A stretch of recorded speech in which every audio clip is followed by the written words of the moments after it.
10:05. I guess I'll just get started. So just thanks everybody for joining in.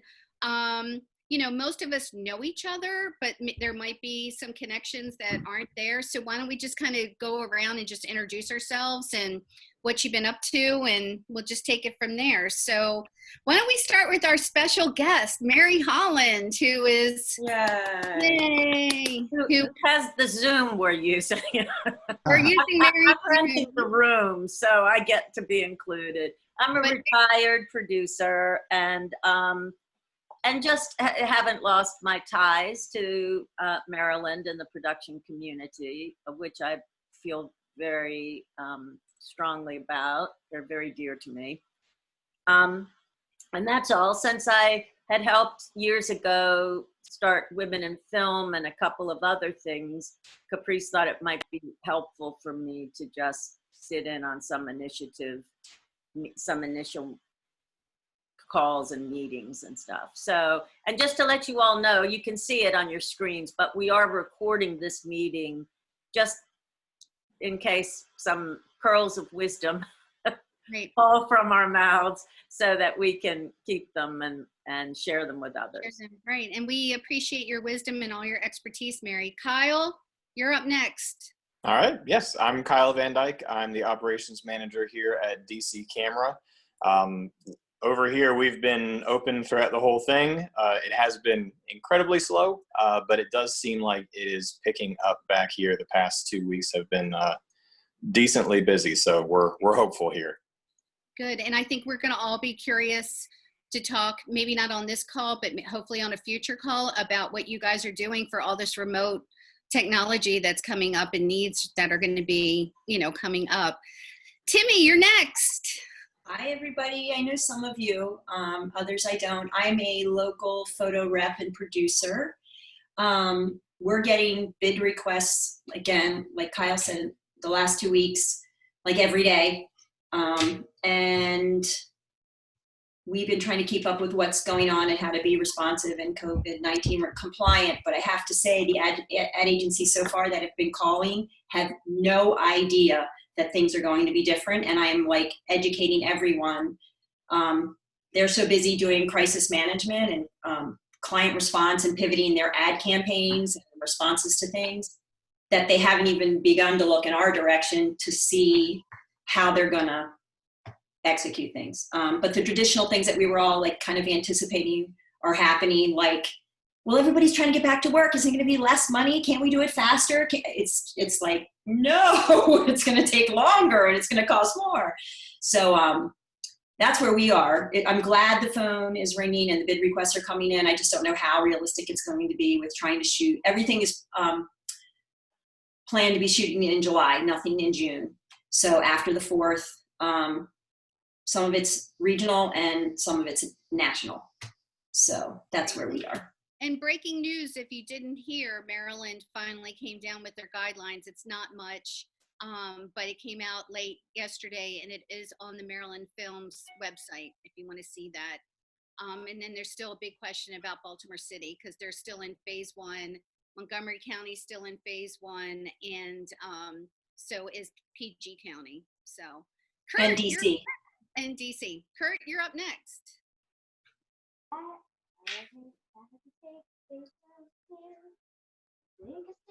Sorry, I wanted to stay unmuted there. Hi, everybody. Kurt Huber-Sachs. I know most everybody here. How's everybody doing?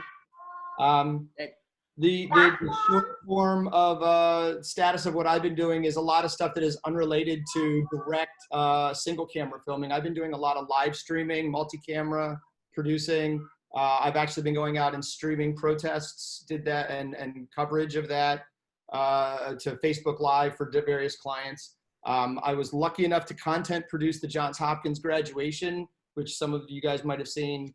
So there are virtual, there's a lot of talk about virtual conferences or virtual graduations, things like that. It's TV on the internet. It's all content that we've done.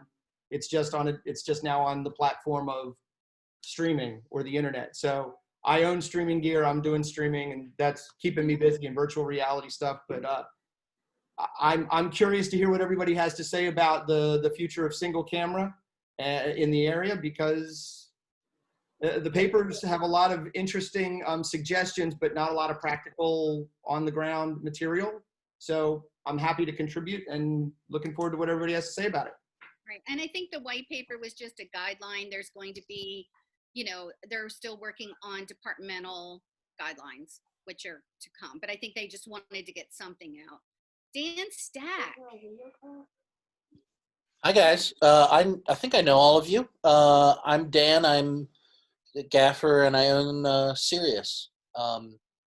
And we're, I think, in the same boat as Kyle and DC, where we've had like just a very small trickle of jobs, but nothing substantial. We're remaining closed and just dealing with jobs and packages as they pop up on an individual basis.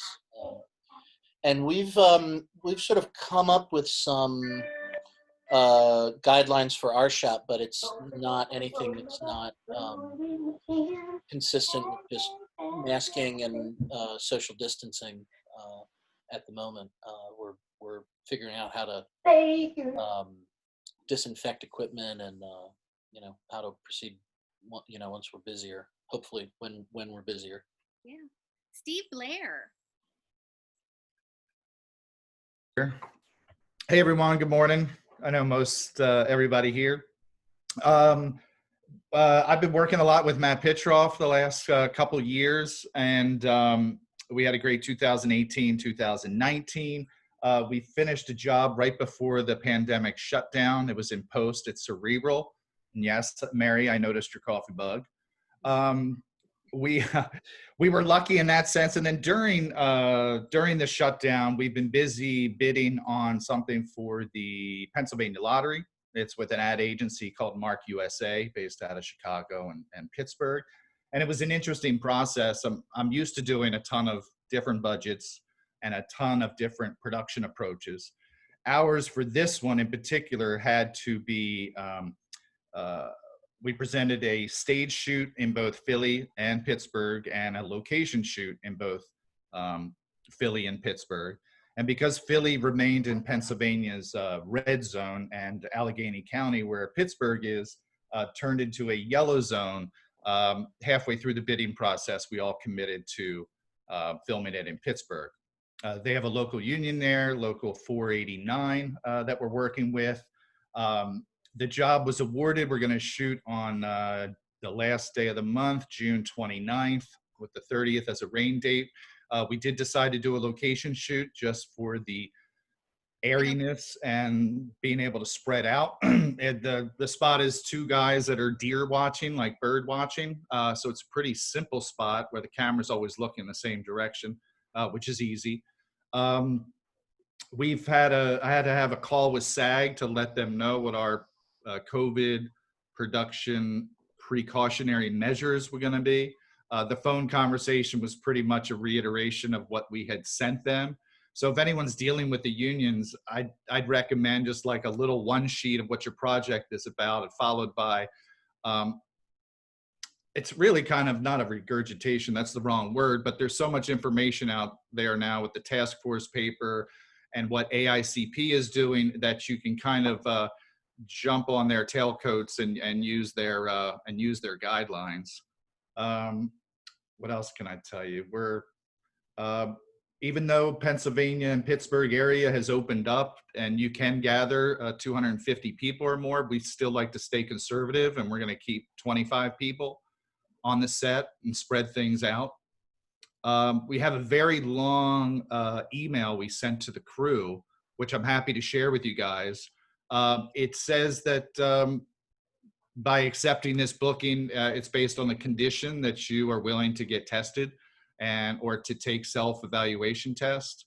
We're using AICP's links that they had where you can set up your own Google self-assessment test. We also set up a Google link where anyone could report anything anonymously, like, hey, I'm sick, I don't want anyone else to know, or hey, I know so-and-so was on a job that was non-union and they were really lax on their protocols. So we set up an anonymous tip line if someone wanted to do that. I think everything's up and up and looking good. My only real concern is the situation, and it's going to be very rare, but if someone were to show up on set with a fever and was sent home, there's this delicate balance where you should alert the crew as a courtesy, but you're not allowed to say who that person was. I think it will be pretty obvious who's missing the culture. And wouldn't you have to replace that person? I think so. It depends. It depends how fast it all happens, I guess. If it's just a wardrobe assistant, maybe you can get by without it. But if it's someone key like your gaffer or DP or whatnot. So, yeah, it's interesting world. And Steve, if we decide that we want to continue with these things, we'd love to have you come back to, after you do your shoots, to go through everything that worked, what didn't work.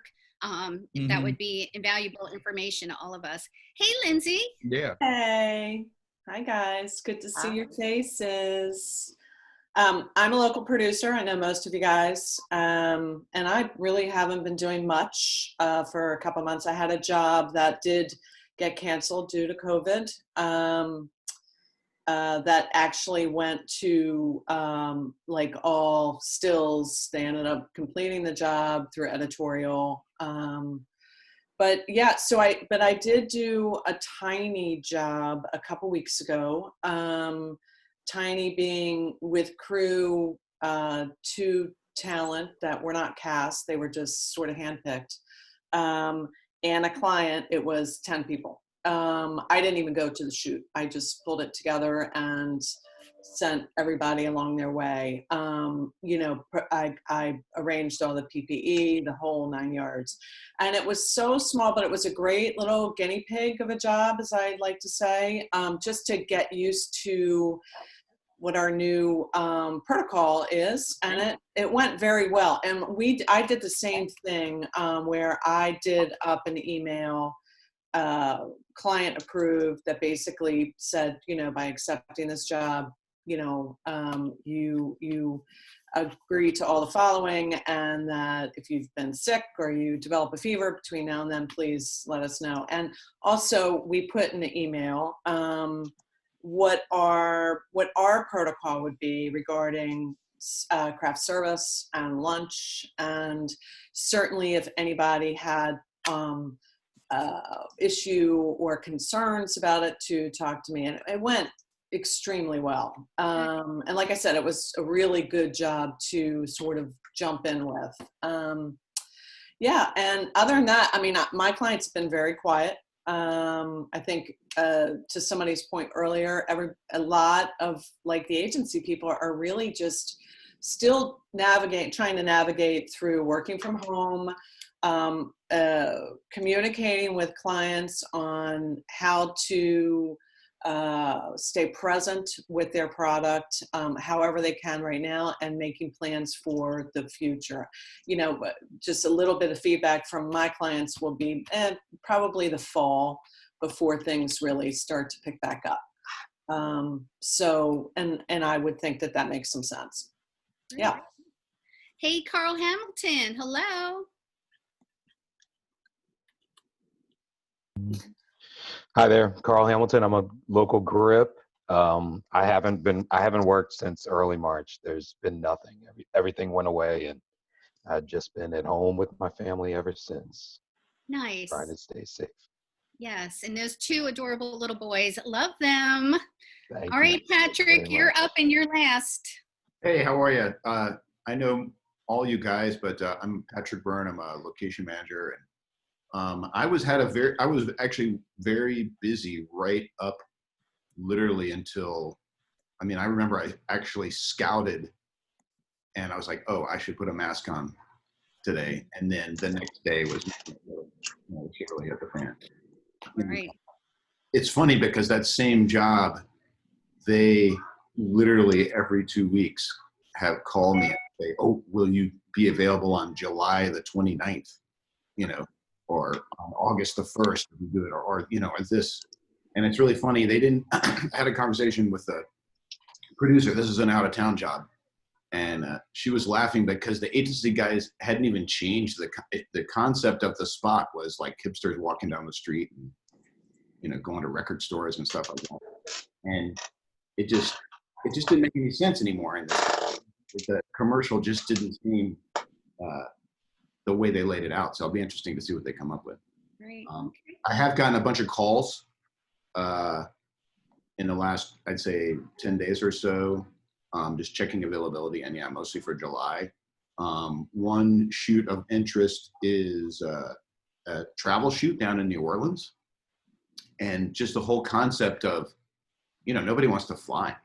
I mean, I'm thinking of, we're discussing of actually driving down there from here, the crew, and getting equipment and drive there, and then, you know, stay in an Airbnb and, you know, pay a cleaning service, you know, like all sorts of, and keeping ourselves together in a group. And, but we'll see. It'll be interesting to see how all that works out. I'm not getting on an airplane. Yeah. Now Southwest does say that they aren't booking any center seats, so for whatever that's worth. They came out with that this past week. But and just for no reason at all, Airbnbs here are all open and being rented. And Oh, good. a lot of people are, you know, I don't know how well they do the cleaning. I think most people come in and do their own cleaning Yeah. when they start. So Yeah. Yeah. But that's not a bad idea. So just for time and structure, I kind of put something together. So let me just throw this out there and then we can open it up for discussion. So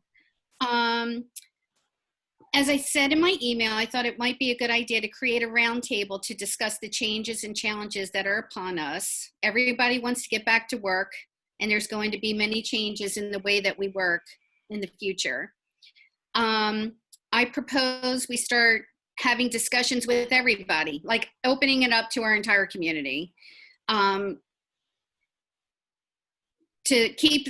also to keep the conversation going, because it's going to be super important as we move forward.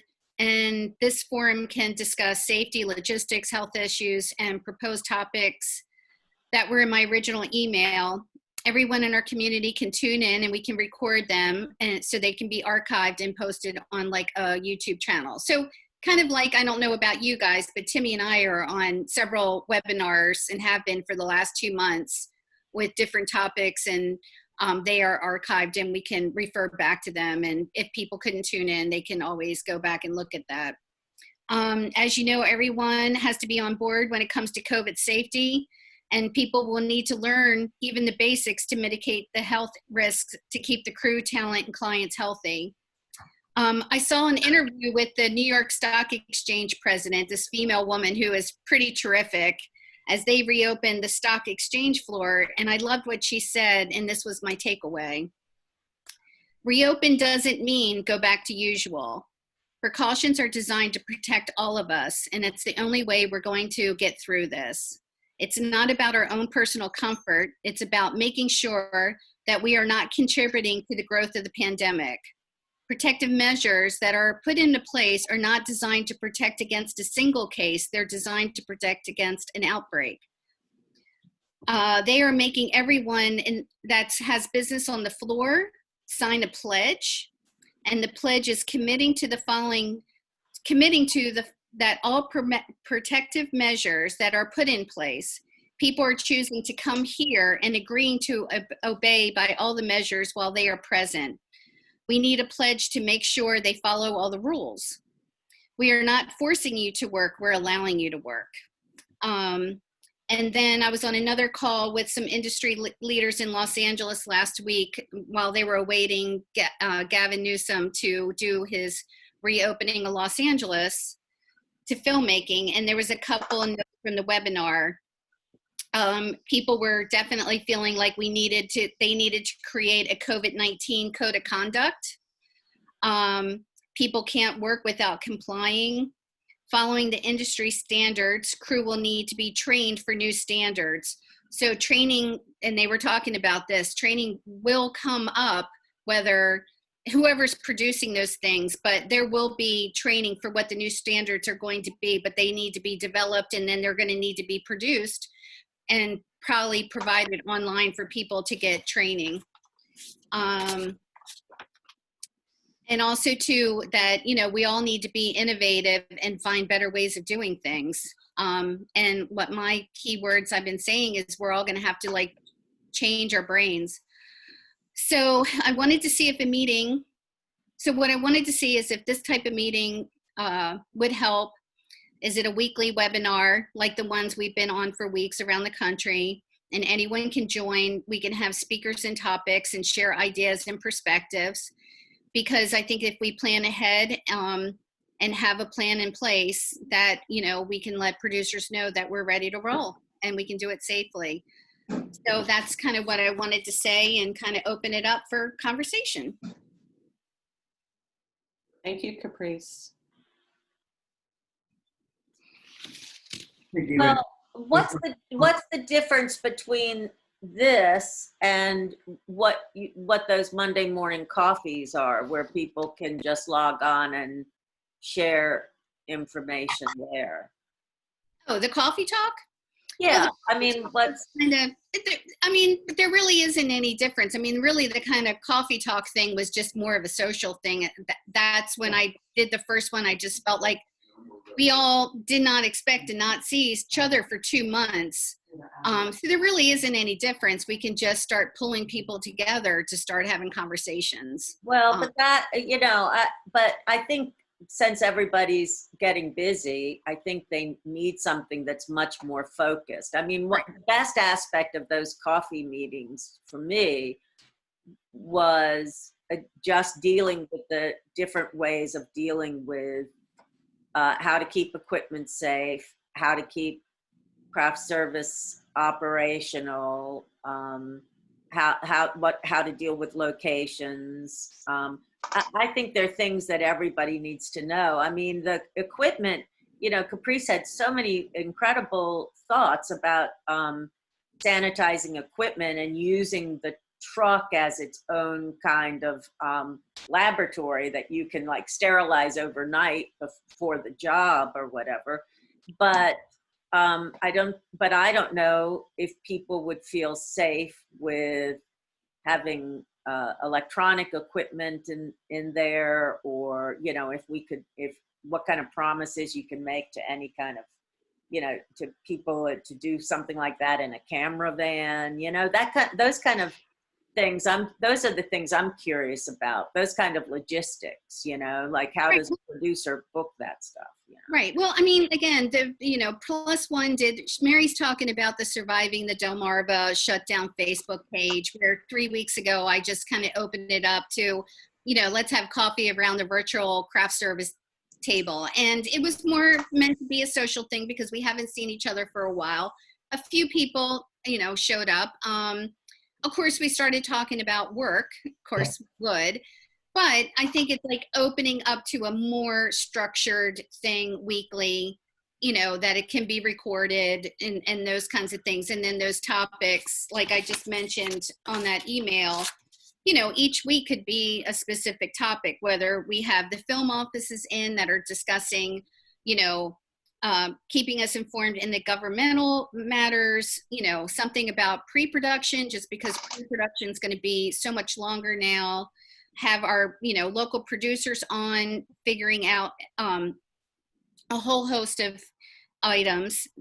We could have the medics on that can let us know about the onset protocols that are coming up. The vendors, you guys letting us know what you're doing for checkout procedures, disinfection. What are we going to do if we have to have gear delivered to set, like what that protocol is going to be. The unions can keep us updated. Also, too, we need to keep the talent informed. I mean, they're going to come to set not knowing anything. Craft service, how's that going to work? I mean, again, we're going to have certain guidelines, but as a community, we're not coming in on set on the first day being completely surprised from all these changes, that everybody's informed and know what to kind of expect. And we can have a game plan so we're not figuring it out on set. So we're having these discussions in advance so that we can hit the ground running when we are actually on the job. So That's awesome. I'm down. So would it be helpful? It would be helpful to all of you if 1 week you had Dave David O'Farrell for you to shoot your questions at, or, you know, SAG-AFTRA to shoot your questions at, or the Jack Gervis to shoot your questions at. Would you all like that kind of access, or is that, I mean, you know, the thing is nobody wants to waste anybody's time, but Caprice was already saying that she felt Maryland was way behind a lot of these other states, you know, and Maryland's okay. Didn't you say that Maryland okayed filming yesterday? Yeah. But, and that's still kind of very vague, but let me just clarify on Mary's point. I wasn't saying that we weren't behind. We haven't had these discussions. Right. Timmy can adhere to you. We've been on webinars for the past, you know, we're on week 13 this week of these types of discussions that are happening in other things. And we've, you know, gathered so much valuable information through those webinars. So now that we had the white paper coming out, that, you know, bid requests are coming in, that Maryland, that we can start as our own individual community to have these discussions, because it's only going to keep us safe. You know, Kurt, what do you think? Oh boy. Being, you know, being an assistant director, which safety is in your department. I got a lot of thoughts on this because I got a couple. So shut me down at any point, please. I don't want to monopolize it. But I've been obviously doing a lot of thought on this. Maryland, just geography-wise, has a few steps behind it in a couple of scenarios, just because of what we do. We're a location-based destination. People come here because they need to be either in DC for the monuments or because of the locations. We don't have stages, and it's my fear or it's my thought that a lot of, at least at the not commercial but at the entertainment side, and that's another thing I think we need to divide, is the difference between long form and short form. I think a lot of us here on this Zoom are very well entrenched in commercials, and I think short form and commercials and small crews is a place where we can actually excel. Right. I think I agree. in long form scenarios, we have a lot of problems and challenges in that we have labor agreements. We're the fourth or fifth most expensive labor area region based on rates. I mean, I'm glad we have these things and we've negotiated these things, but now look, as other people look to come here, that's a challenge. We still have the hotspot areas of both Baltimore and DC. That's going to be a challenge. So we may need to break this whole discussion down into sort of like location, labor, and I include cast when I'm talking about labor, just like to your point, Caprice, like that. And we might need to break this down, and vendors, and the vendors side of things, a lot of the white papers that Caprice you shared and such are really, really good in terms of like how to prep equipment and how to do that kind of stuff. I'm a little concerned on the human aspect from a safety standpoint of how can we as a region sort of set ourselves apart to say, yes, we're ready, we're open for business, and we're taking some steps. I have some specific thoughts on it, which I can share now, or we can Please wait share. until we get later. Yes, please share. All right, like I said, I don't want to step this thing, but I brought some examples because I wanted to do some homework. So this lovely thing, which some of the guys in IA understand, this is the safety passport for the motion picture industry. It's for like when you get certified for lifts and things like that. Assistant directors in the DGA have to do it. You get stamps for your safety lessons and protocols and things like that. So this is industry-wide, this safety passport. And it's very good in terms of lifts and equipment and things like that. And kind of what I was sort of supposing is, what if we did something in the Mid-Atlantic, unique to the Mid-Atlantic, similar to this? The other thing that I brought that I have that kind of works too, and anybody that's done any foreign travel, this is the CDC immunization guide that you wear, or that you bring with your passport. And it's basically a checklist of what immunizations and vaccinations you have. So what if we created on a simple piece of paper like this, like a Mid-Atlantic piece of paper like this, and it's like the porn industry did in the AIDS epidemic in the 80s. Every actor, I mean, it worked. Every actor on porn shoots had to have a notebook of saying, this was my AIDS test, this was my last AIDS test, I'm clean. If we did something similar for cast and crew, and we could maybe get an organization like the Maryland Industry Film Coalition behind this to sort of get these published. It's not expensive, but if every crew member had something like this that had their name and a COVID test in it, and then every time you came to set, a medic took your temperature, you just wrote down, yeah, medic took a temperature, da-da-da-da-da, and just as a book, just kept track. It might show producers from around the country that we're self-monitoring. Yes. And that we are stepping ahead of this. Because if we can do this, we could lead the way and we could be in front of people. And it might be a way to catch up quick to say, our labor force is ready to work. Our labor force is self-monitoring. And this doesn't cost a lot, especially if we all buy into it. We're not asking anybody to do anything legal. We're just saying, this was my COVID test and I passed. And here's like the 9 temperature checks from the last 5-6 set visits. And, verified by a set medic, or if we have COVID compliance officers. I mean, I'm hearing that everywhere in terms of like having an independent compliance officer on set, like an intimacy coordinator, things like that.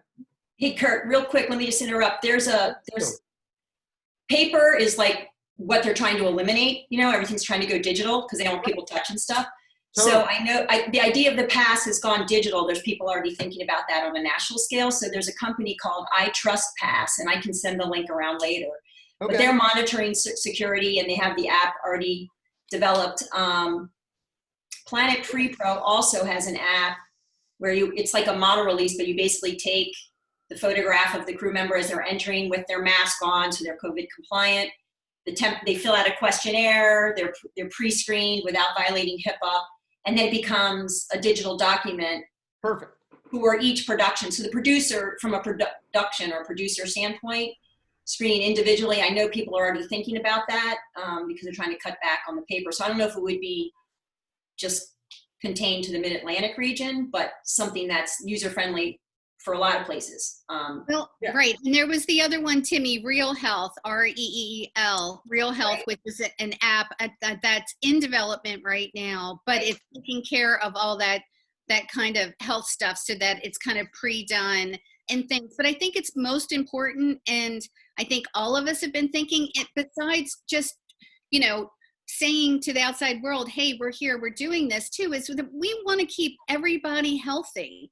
And I don't want to be on one job one day where we have been golden and we've done everything, and then we have crew coming on from another job that didn't do anything. It's already happening. It's already happening. I have heard so many people are shooting and breaking executive order and having multiple people on set, and people walking off of sets because they're not compliant and working in RVs with less than 6 feet apart and not 50% capacity. So I know it's already happening, and people are taking the jobs. And a lot of times you don't know what you're facing until you're already on location, and then the peer pressure of, will I work again if I walk off this set, or if I become that person that's like, hey, do this, hey, do that.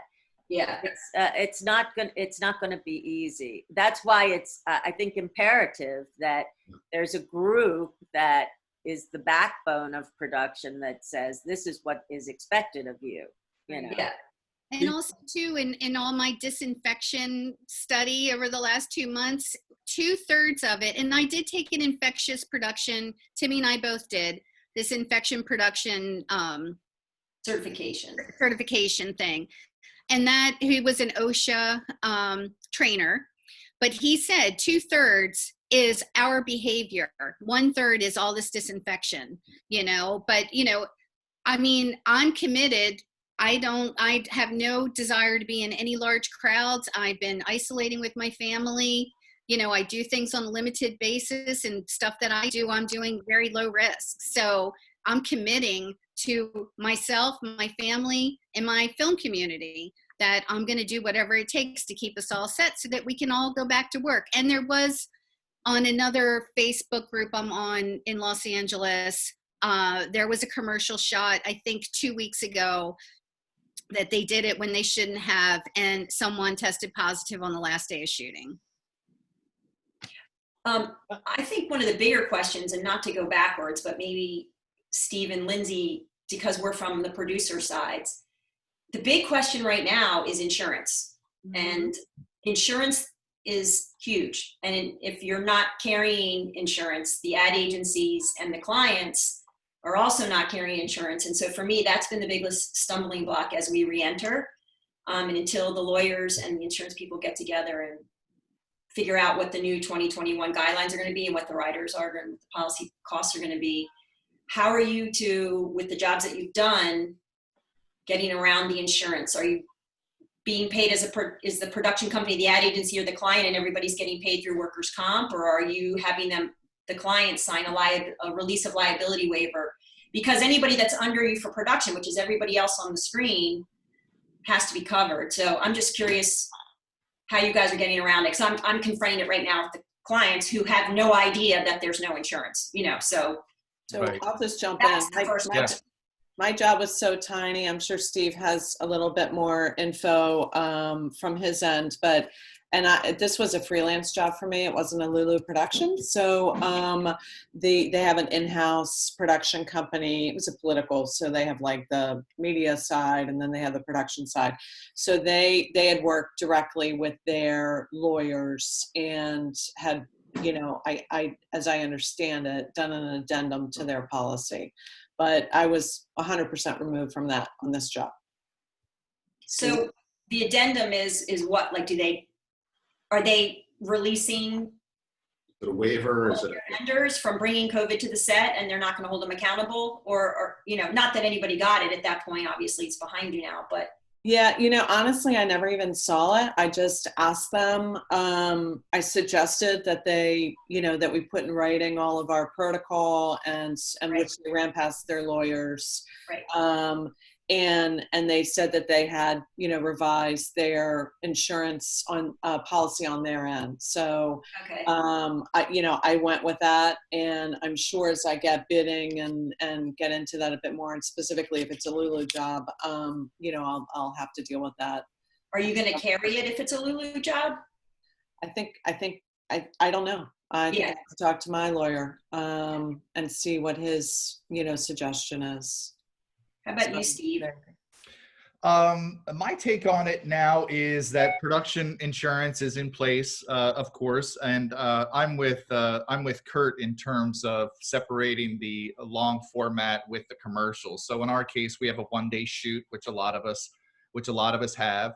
Right. So let's just take an example. Let's say Dan Stack and I are working, and Dan's on the Tech Scout, so now he's on the payroll. But then if Dan got sick, and couldn't have that one shoot day and stays home, obviously we replace him while Dan gets better. Dan would be able to file for workers' comp through the payroll company, Media Services. Now, for someone like Dan's best boy, who's only on the shoot day, if he has to call out sick, the federal government now has something in place for paid sick leave. Right. It maxes out at $511 a day, but at least there is something in place from the federal government. It might not come in the form of a check for $511. It might be a tax credit you do. So in terms of, there's the federal government that can insist if you're not, haven't even made it to the shoot yet. And then there's workers' comp if you were to. So you're running everything through payroll. Yes, payroll comes with the workers' comp. So that's the only way, essentially, versus. I think so. And then I think, of course, insurance adjusters will do everything in their power to deny coverage. They'll probably reach out and ask this individual, where else have you worked? How can you tell it happened on Steve Blair's job? Blah, blah, blah. And then there's the issue of contact tracing after the shoot and what's our responsibility after our one-day shoot. Do we have to do contact tracing for 14 days? The onus actually is going to fall, I think, on the employees to let us know, hey, I got sick, because we're not mind readers. They're going to have to let us know if they got sick 5 days after our shoot. Or part of the medics that do a follow-up with Or the a crew follow-up. every 4 days or something. They check in with them, and that could be part of what the medics are going to have to do, which you are having a medic on your job. So, Right. And then Frankly, I was really concerned a couple months ago when SAG didn't put in any paperwork out yet, but they said producers and production companies, or producers and their employers, still remain solely responsible for the health of their actors. And I'm totally up for that when they're on set, but it's really tough to be 100% responsible for someone when you can't control their motor functions. And if they decide to itch their face or pick their nose, how can I be 100% responsible for that? Or if Joe Grip hits or Matt Pitroff hits the Dunkin' Donuts on the way to set, something he shouldn't have done, or someone sneezed on his back. Oh, you know So- him so well. So I don't know. It's weird, but I do think I agree with Kurt. It's apples and oranges comparing one-day commercial shoots with a 3-6-month TV show. I don't envy those producers and UPMs. That's a How are you guys handling if there's a cancellation by executive order leading up to the shoot, or because someone on the shoot becomes infected after you stop the production? And I'm not talking about a 6-month shoot. I'm talking about a 2 or 3 or 1 week shoot, which many of us do in small doses. Right. Do you have terms and conditions in place for not that are COVID related, but with an AICP standard commercial production contract and just talking with the agency over the phone. Obviously, if the client or the agency canceled the shoot, we're able to bill work up until that point. Mhm. And someone like the DP, I would just have to call his agent and say, hey, listen, this is off. It wasn't a pay or play deal. We're sorry. It has to do with COVID, blah, blah, blah. But we would just try to minimize the cost for the client, but there would be cost. Yeah, there would be cost incurred. And I think that's in there. It's not as any COVID language. So that is still up for debate. Okay. It's just the standard production cancellation. Yeah, and Timmy, remember when we did the photographers with that attorney? Mhm. That was with the National Association of Photographer. What was that? Which was that one? ASMP or APA was one of those. APA, and they had a their attorney on that did a whole presentation. And he basically said, no one is going to be able to prove where they got it. Well, it can be proven, but as a production company or as a producer, you're trying to lower your risk.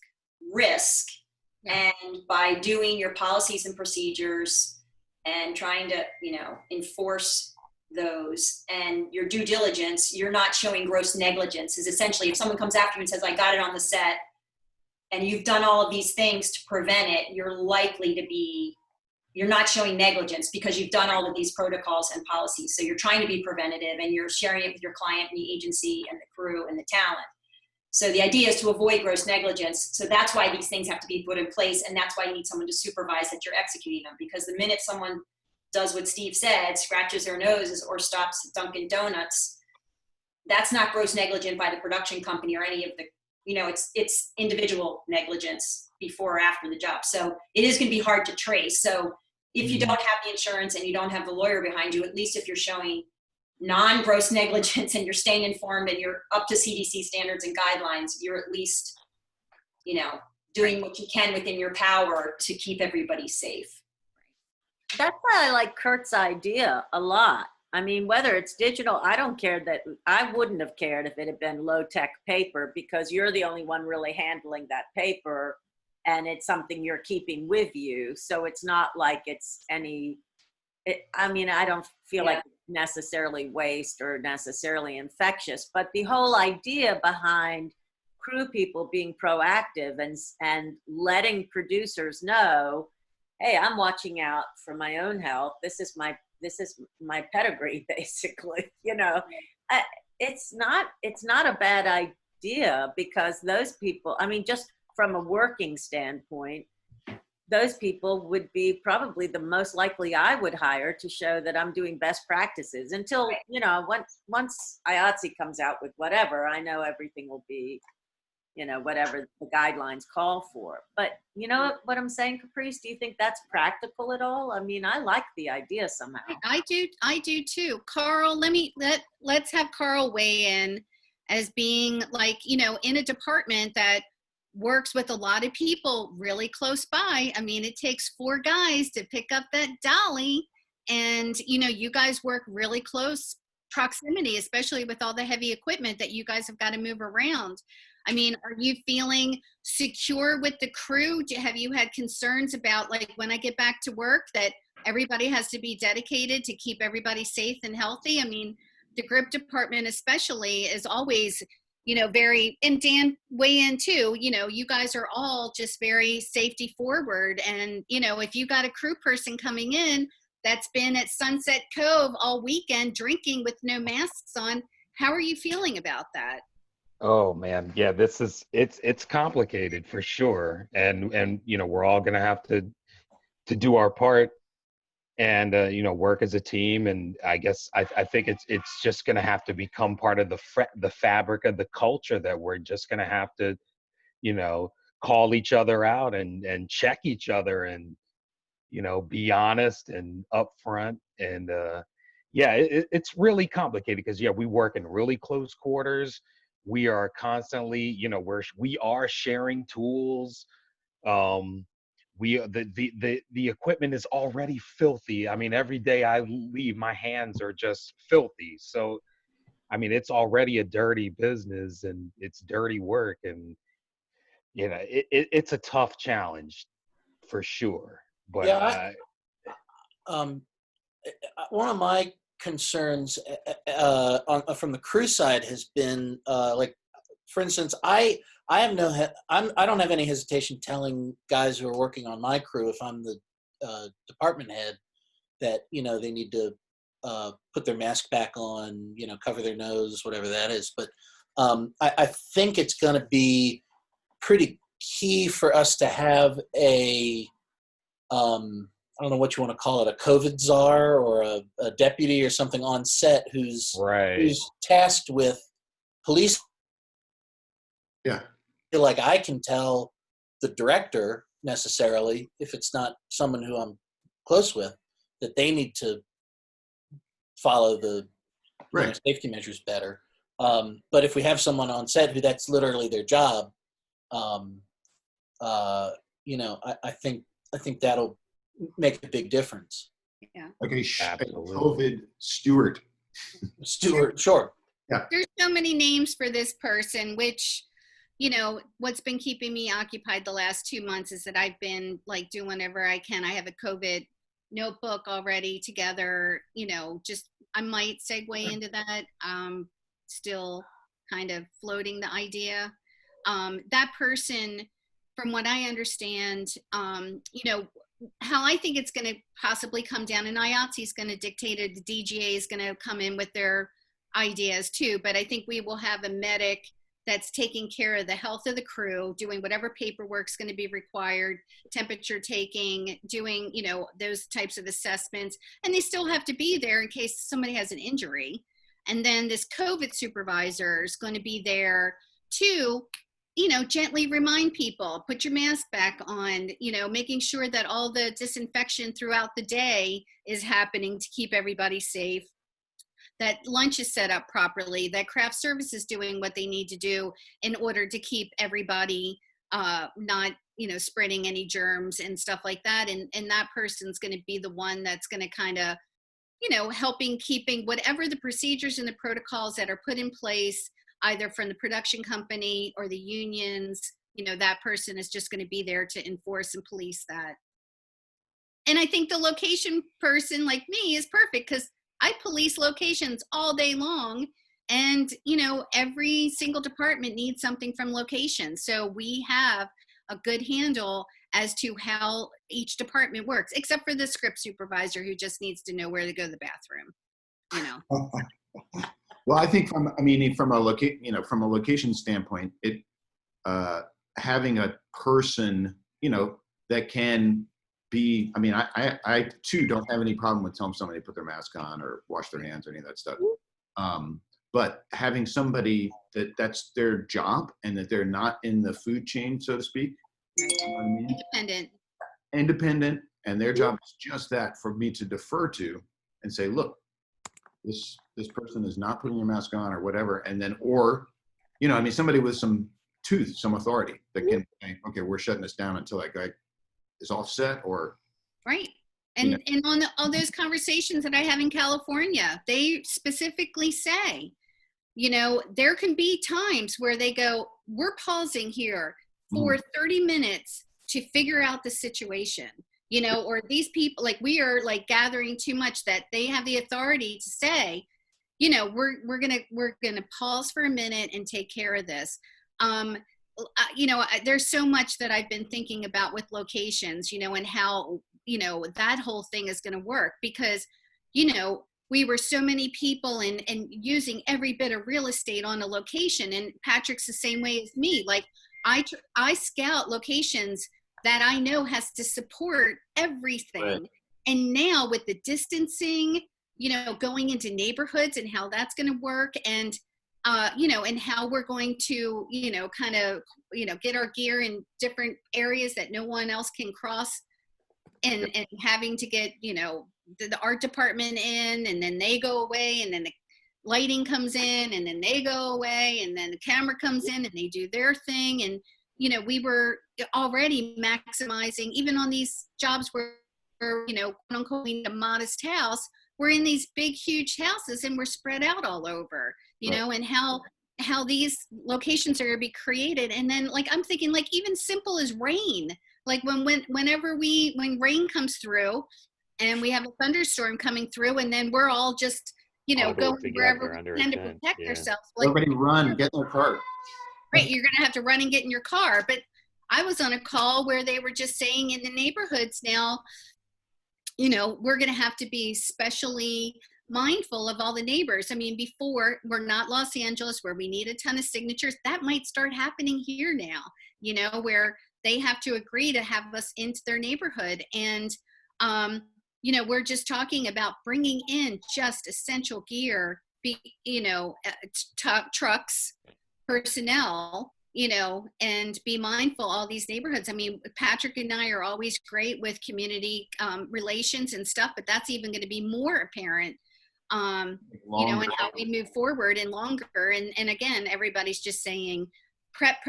I was on a call last night with Tony Mara, and, you know, Tony was like going, oh my God, like, you know, what happens when, you know, all of a sudden we need this? And I said, I'm hearing like there's going to be no more, oh, tomorrow we need a techno crane. You know, like, there needs to be so much planning in advance, because that's not going to happen any longer when we're just all of a sudden, a director says, and it's happened to all of us, even short-term projects, at the last minute, they want a techno crane. You know, we've all been through that, but I'm hearing like that is no more. It is about pre-production, planning. Well, and that's been the enemy, unfortunately, of the trend, because as all of the commercial producers can attest to, and I know we don't have a lot of coordinators on, but some of us have done that in our worlds. I mean, as short as 5 to 7 years ago, it wasn't uncommon to have a 10 or a 12-day, you know, prep period budgeted. Obviously, we all did a little more, but you might have had in your bid budget 10 days of prep for a coordinator and a supervisor. And that included the scout, shoot, and then some rep. And then it got to 5, and then it got to 7, and now some of them are 3. And it's exact opposite. And it's to Timmy's point about the agencies, like, time is the enemy of all this, because it's going to cost more and it's going to take longer. And even on sets, you know, you know, when I'm playing the AD role, it's all about how much time do we have? We're fighting the light. We got to go. Time out. We got to talk about 8-hour shoot days. Because 8-hour shoot days are really 10-hour shoot days. Right. We can't talk about 10-hour shoot days, because those are really 12 and 14-hour shoot days. Nobody wants to talk about that, because that means a 1-day commercial is now a 4-day commercial or a 3-day commercial.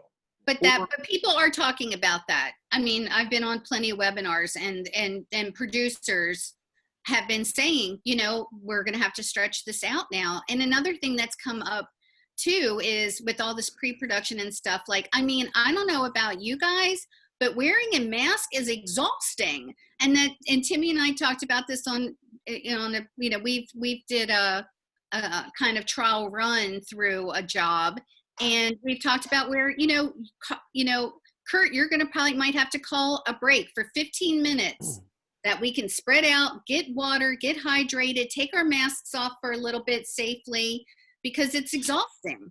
That's Yeah, it a really that is. in the live events industry, and IA is IATSE is with all of the stagehands.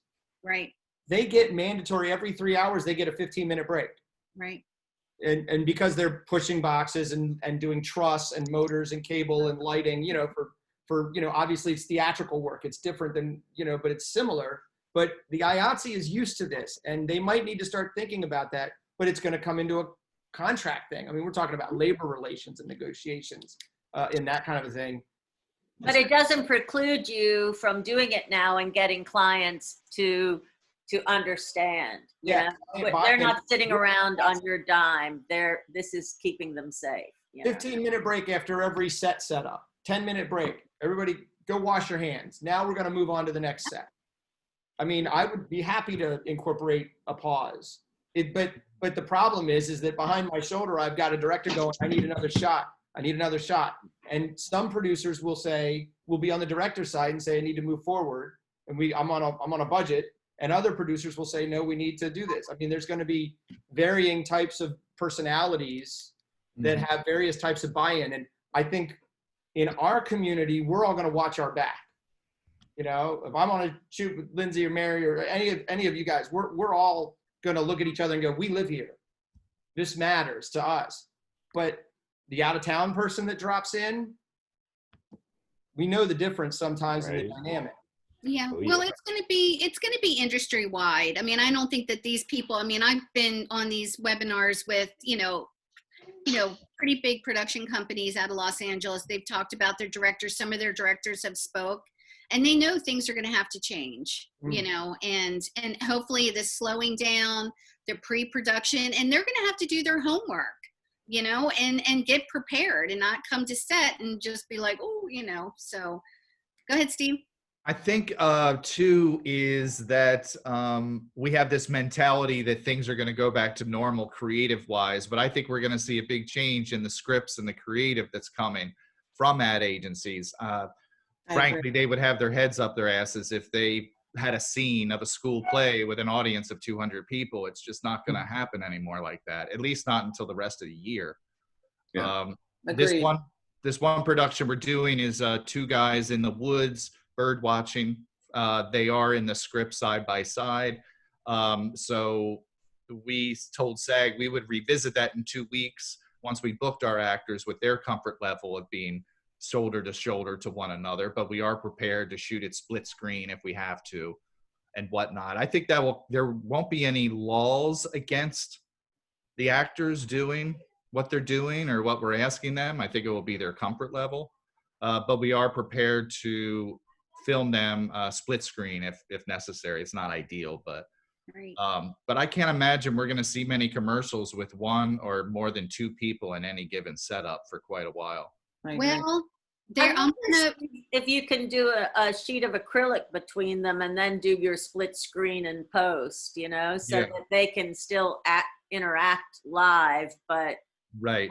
But you could split the screen and post so that you don't have that screen in there. Right. If something is so thin, if it's like this to the camera, it could be painted out pretty easily. I'm on a webinar today. Producer did a big car shoot. It was a multi-day car shoot. They had like 28 extras. And this webinar is about how they did it. And he's going to, share with what they did, what worked, what didn't work. And then also the one thing he did say, which was interesting when he was promoting this webinar, is that I'm just throwing this out there, that the one thing he had wished he'd done has had a mental health expert hotline on there, because he said the crew getting back, they were a little jumpy being back together again. And he had wished that he had something in place for them to have it, to talk to someone about coming back into the re-entering the world, which I thought was interesting. And I love Steve's take on that, on the, confidential line, so that people can call, because everybody wants to be macho and not call out something, but if in secret they're concerned about it, that's a lovely way to get it out. You And know? I was on another call with a bunch of producers, and yeah, I've always felt like it starts with the script, and I'm hoping that people are writing stuff that is going to be achievable through all these restrictions and things that we're going to have to go through.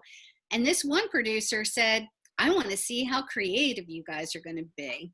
I mean, she was just like, I want to see how innovative, creative, how you're going to do things. So I was just like, whoa, she's not even saying, oh yeah, we should be, pressing our clients to, or presenting ideas to them that are achievable. She was like, no, I want to see how innovative you guys are going to be. And I was like, oh my Lord. So, so what do you guys want to get out of this then? I mean, if we do another meeting, do you want like Caprice to be posting all of the takeaways from these webinars? Do you want us to book somebody from SAG-AFTRA to be on the call in a week or something? Or, just what would help you deal with this? Where do most of your questions lie? Where do you want to?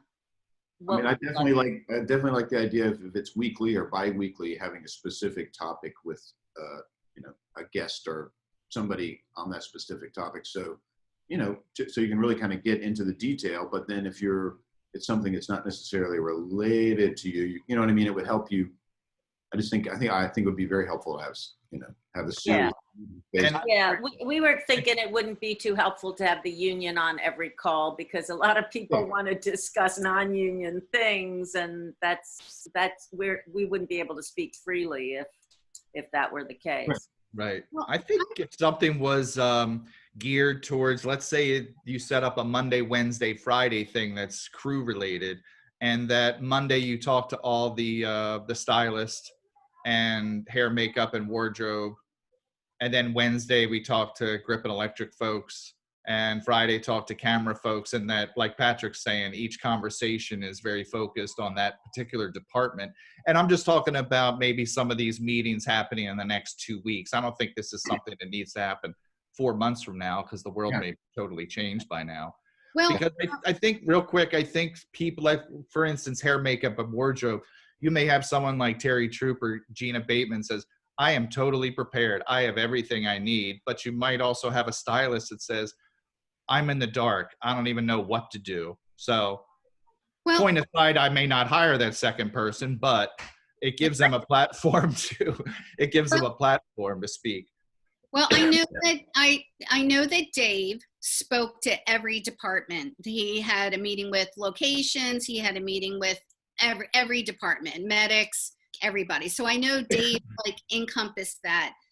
Let me just see how I could see that I would volunteer to do this, and see what you guys think about it. Because obviously from this call, we have a lot to talk about.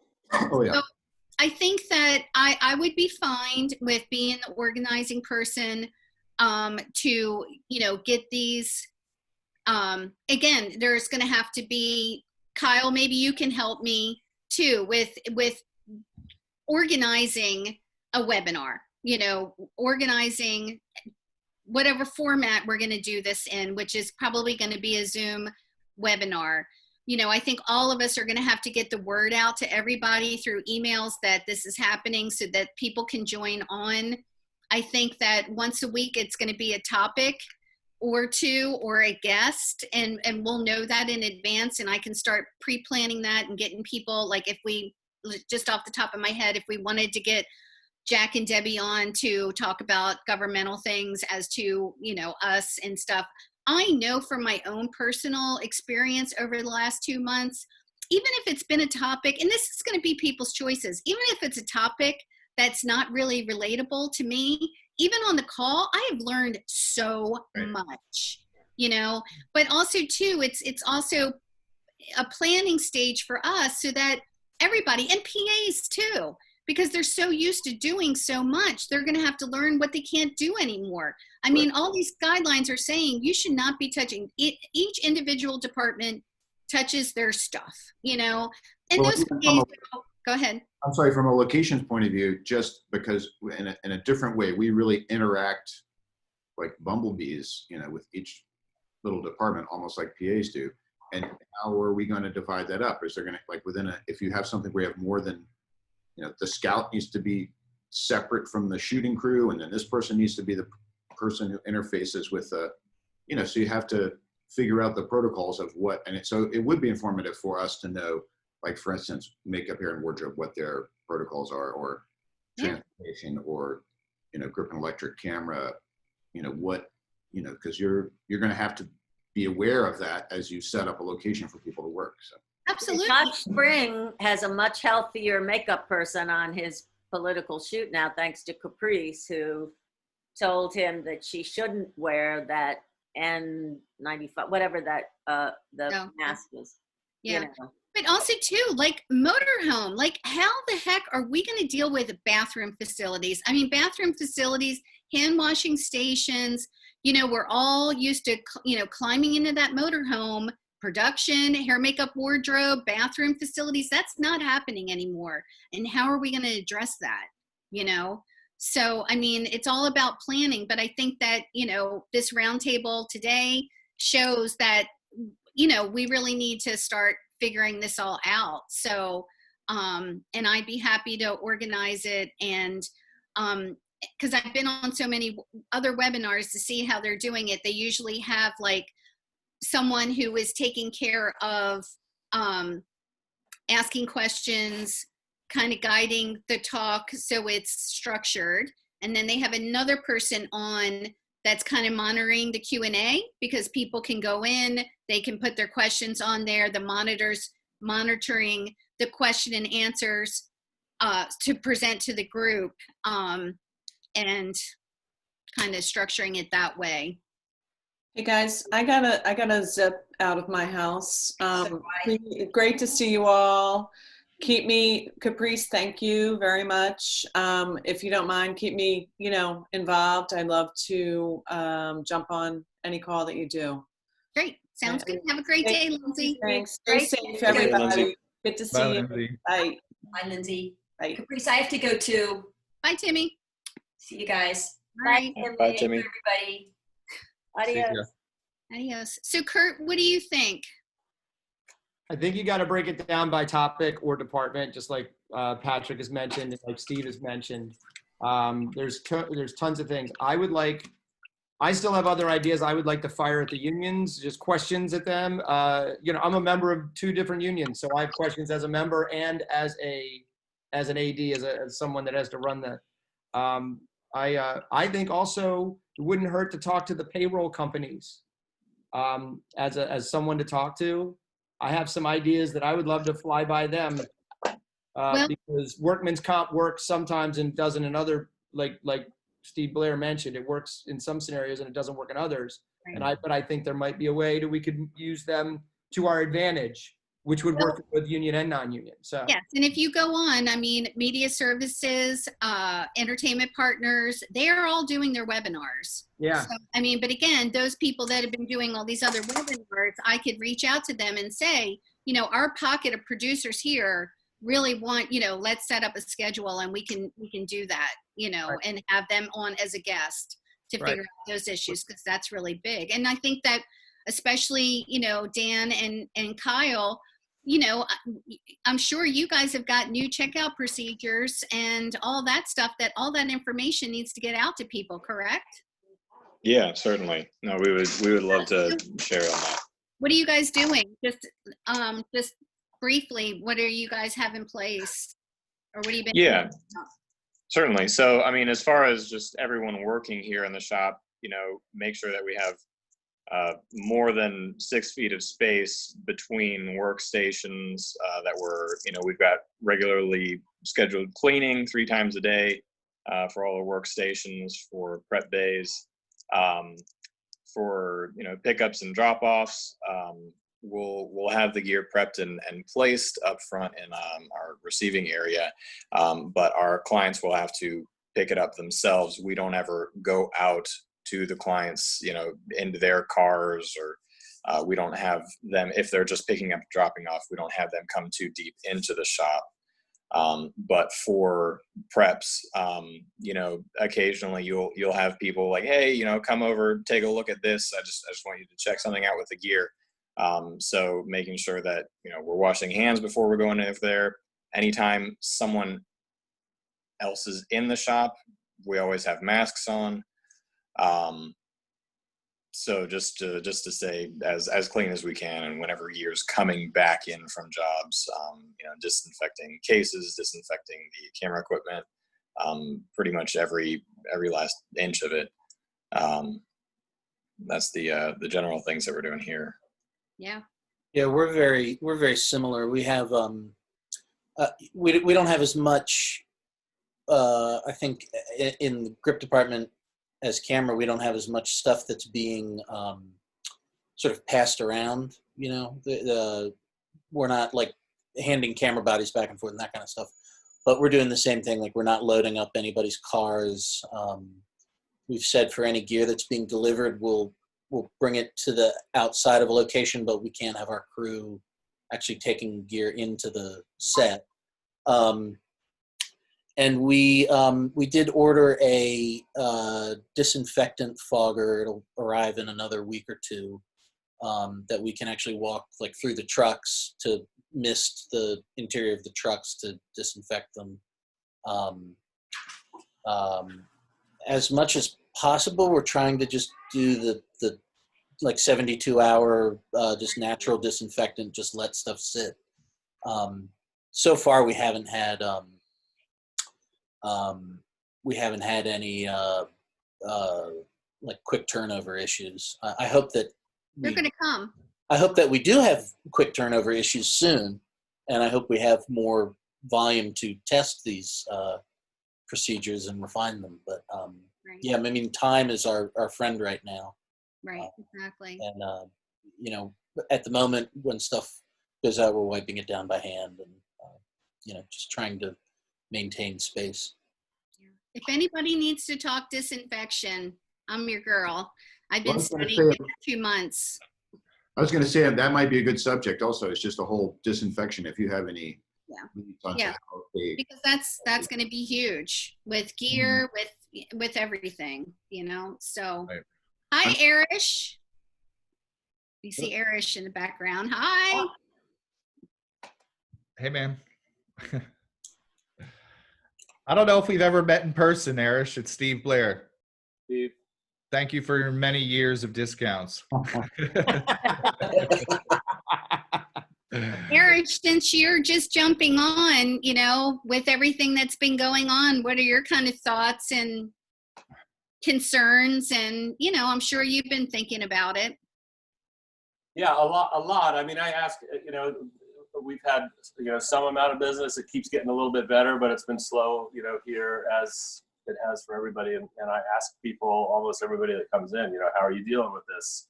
You know, how are you doing production? And, you know, is it COVID related? Are they wearing their masks to the things that you're shooting? Or is it not COVID related and you're shooting things as if, you know, it's not a part of, and it's a real mixed bag.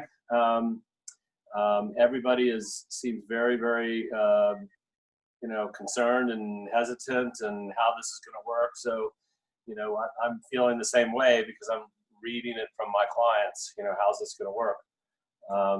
I mean, we've got a whole regiment of things that we're doing here at the shop. You know, following the state's recommendations, as well as, you know, related to the industry of, you know, cleaning our own stuff and making sure that, you know, we're comfortable with it going back out again. But yeah. I saw that paper, and I know that 600 has a webinar today, don't they? They're going to talk to all the cinematographers today. Yeah, I mean, there's a lot that, you know, there's a lot of talk and about, you know, how to do this and what to do, and these things are kind of all coming together. But and sorry, I've missed the last hour now and what, you know, you guys have brought up, but the concerns are real, and how does one keep distant and do these jobs that are often very much on top of one another. So my concern there, and what the solutions are in production, I don't know. I mean, we've got our own range of solutions with how to deal with, you know, the rental business, you know, keeping everything clean, keeping people, you know, distant within our shop, keeping wiping all of our surfaces multiple times a day and so forth and so on. But how production is going to open up, is certainly a concern. And got a couple of shoots coming up. The first ones, in months now.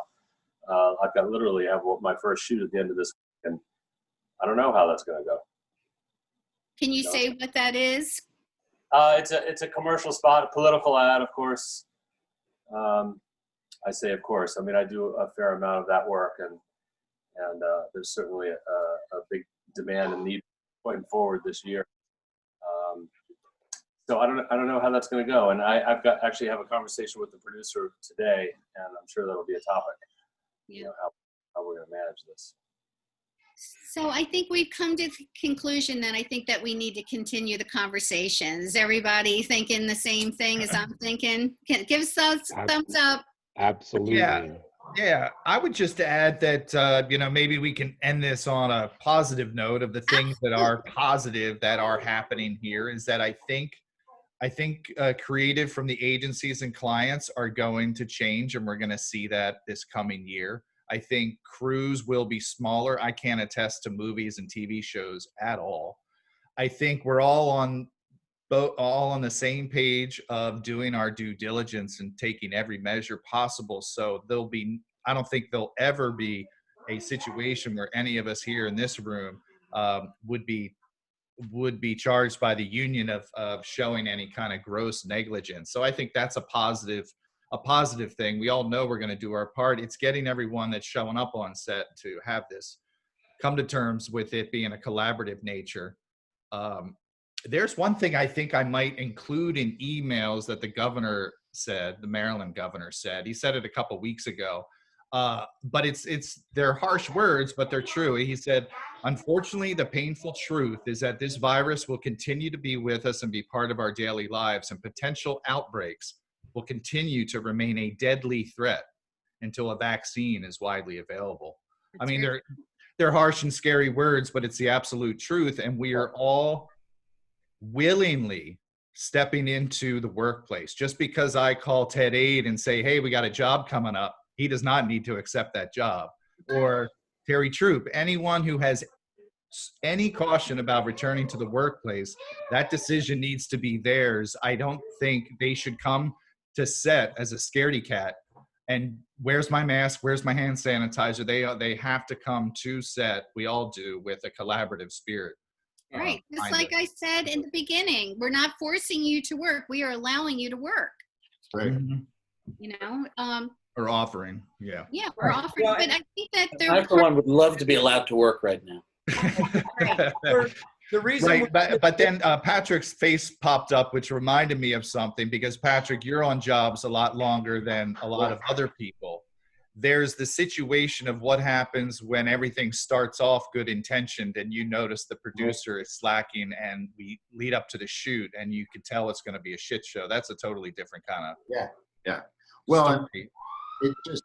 there's so many. I mean, I honestly think that I've gotten a couple feelers about stuff in the fall on the bigger projects and things like that, but they're still really hesitant. It's very anything with extras, anything with catering tent, portable restroom, all that sort of stuff is all, I also think that this is a good thing. We should, as a group, kind of improve our overall knowledge, but extend that circle of knowledge out, include more of us. No, I think that then it's only going to serve us better. right, exactly. Every success story you have, everything we all figure out that is successful is one more proactive thing that will bring production in because we have our act together. Right. And the thing to dovetail with what Steve said about just ending on a positive note, we're can-do people. I mean, the reason we're in this business is because we say, yes, we can do that. The folks in our business that say, I can't, they don't get hired again. No, exactly. We're can do. So we'll be can do. We can be proactive. And I think that's a good way to sort of be positive about what's going forward. And I like the idea of any nuggets that we got out of today. I mean, I took some notes, but if there is like a working sheet somewhere that sort of just starts highlighting these bullet points as we go, I'm all for it. Caprice and I Well, will work on that. we are recording this. So yes, I'm with you too. I mean, we're creative people. We need to learn how to work differently. And people that are going to embrace it are going to succeed. And the people that are going to be like, hey, I've been doing it this way for 30 years are not going to succeed, and they're going to get weeded out or retire or whatever.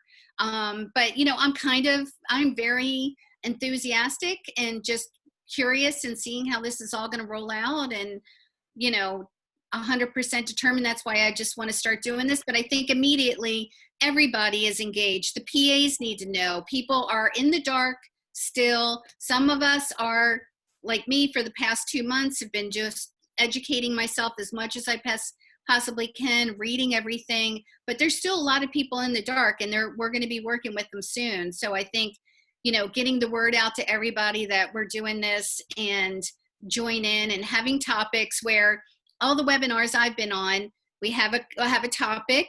We'll have, 4 or 5 professionals in that topic, and then other people are just listening in, and that there's a question and answer that they can, put out their question and that can get answered. So, but just start the conversation. Go ahead, Patrick. I was going to say, as soon as we figure this out, then it's going to start raining frogs. So. I hear we're supposed to have a alien invasion. Yeah. Right. Well, we are supposed to have the cicada invasion. Yeah. So that's going to be interesting. My dogs are very starting to eat him. Oh, I remember being on the Wedding Crashers. That's when we had the last cicada thing, and having to talk to the producers about what to expect here in Maryland when they came out and we're recording sound. Oh my God, it was like, I was so worried. I was losing so much sleep about that, but Arish, I was just wondering, would you guys volunteer to help me organize the webinars through Zoom? Like, can you guys sponsor it in a way that afterwards, if we're recording each meeting, that they can get, the recordings can get put onto like a YouTube page for if we archive them. So if someone can't attend the meeting, they can, see the webinar later. Would you guys help me with that? Because you guys are more technical. Absolutely.